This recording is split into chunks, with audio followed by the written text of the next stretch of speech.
So for my first object for YouTube, I'm going to make a 4-wheel drive snapper mower. This is so far one half.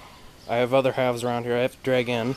But I got this one in. I figured I'd say what I was going to do with it. If this is crappy videoing, well, screw me. It's going to be, the front end's going to be taken out. Then I'm going to get another half rear end like this without an engine. I will need all the guts underneath and this disc that's attached to the engine output, which will be put as the second half. And we'll see how it all works out, but hopefully today I'll get the front end removed and the other half brought in and maybe figure out a coupler. Because there'll be a coupler here, one belt going from this engine to a double pulley here, and the other belt will go to the other end so you can turn at the center without any issues. Hopefully that'll work, and I'll find out. This engine runs, should fairly easy, it's in Briggs, but we'll see how this goes. So here's the other rear end. I blew the engine up on this one because it was my first one, and I used it for pulling a lot of weight, and I locked it up without oil a few times. Amazingly, it lived. I need this off the engine.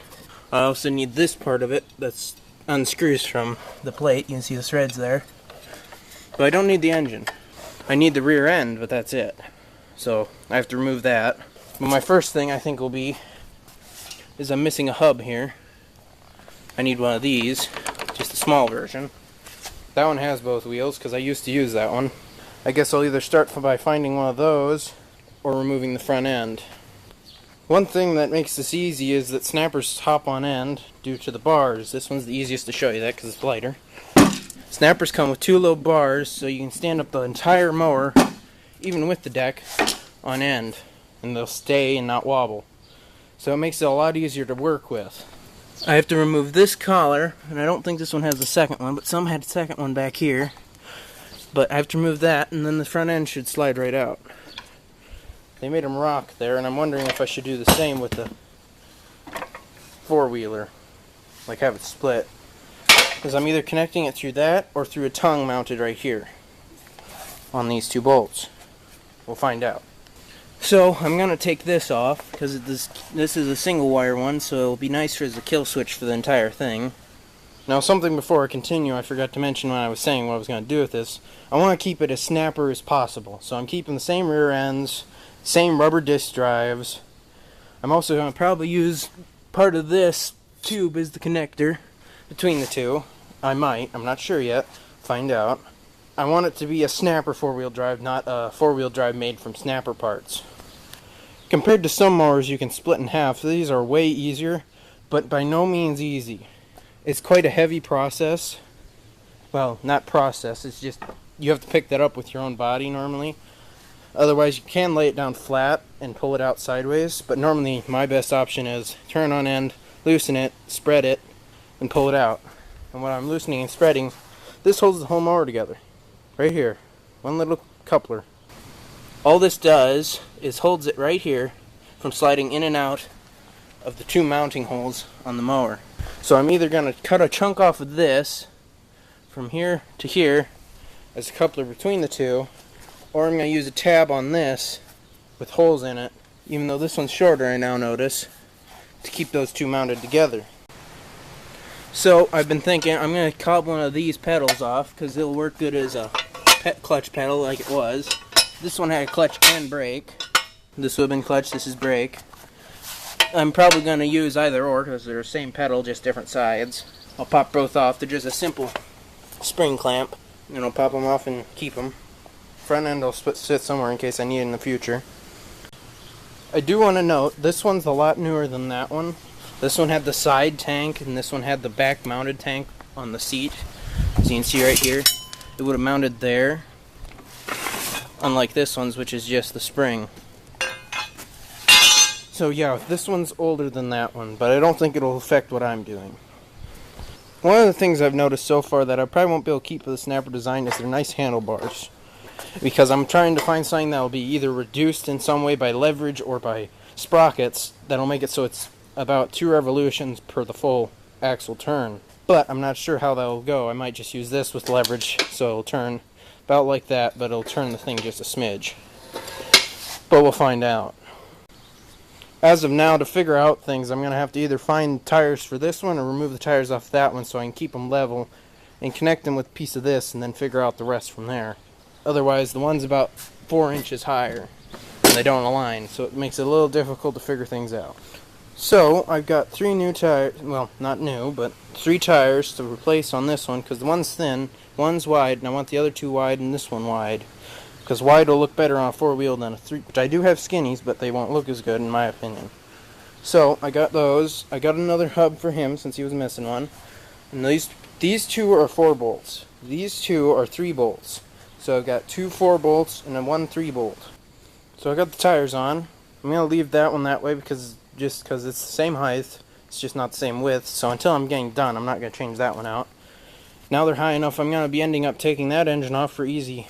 Get the weight off of it. I need to get a disc located for him because he's not having his disc. You can't see it from there, but so I need to get a disc, take that engine off. Then I'm going to end up cutting that chunk off so I can figure out the distance of where I need to sit, because I'm going to mount one of the seat brackets back on and see how much distance I need. And we'll see how this works out for me. There's not going to be much filming of this part because it's kind of boring things. So you probably get the next bit will be cut back when I have the tube in and it's measured out with the seat on. So I think it's probably like a second for you, but it's been about an hour and a half for me. I got this thingy cut, which I think I might have recorded already, but we'll find out. I made the back driving unit, I mean. I'm going to use the engine mount for the moment as a simple thing, but I used as the shaft out of the blown up engine. You can see the grit still on here. I whacked it off, I drilled a hole, machined it, flattened it, drilled a hole. Now it has a bearing to ride on, so when it's popped into place, it turns freely. And then it's using the main load bearing on the engine that'll also help pull on the pull that tightens everything. But it's going to mount right about here, and one belt to that goes to this, and then from this goes to the engine. So it can pivot at this point without interfering the belts. Unlike if you had one belt, turning would loosen or tighten it as you go. This is pretty much all I can do for today because I've kind of ran out of time. I've spent about 5 hours so far. So far I'm doing pretty good. Made quite a bit of progress. The next step I think will be just to split this and make a flange of some sort for it to ride on. This will probably bolt into the bottom of it.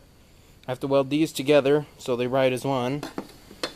And in the meantime, I either broke it or it was already broken, but there's a crack there. But it shouldn't affect anything in the long run. Other than that, that's all I've really done now. Hopefully this will make a fairly good video. If anybody sees this, good for you. Welcome.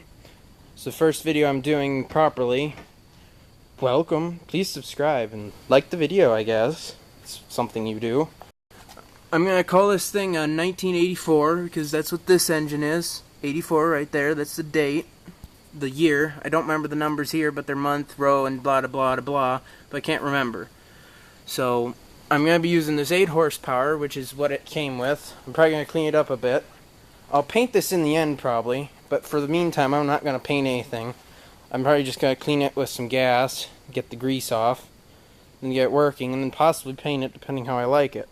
The other engine was like 89, but the rear end was older because the engine apparently already got destroyed on it once, so somebody replaced the engine with a stock engine. Because the snapper ones were cream and this one was gray. I could be wrong, but that's what I've so far figured out. Other than that, the pedal I'm going to use.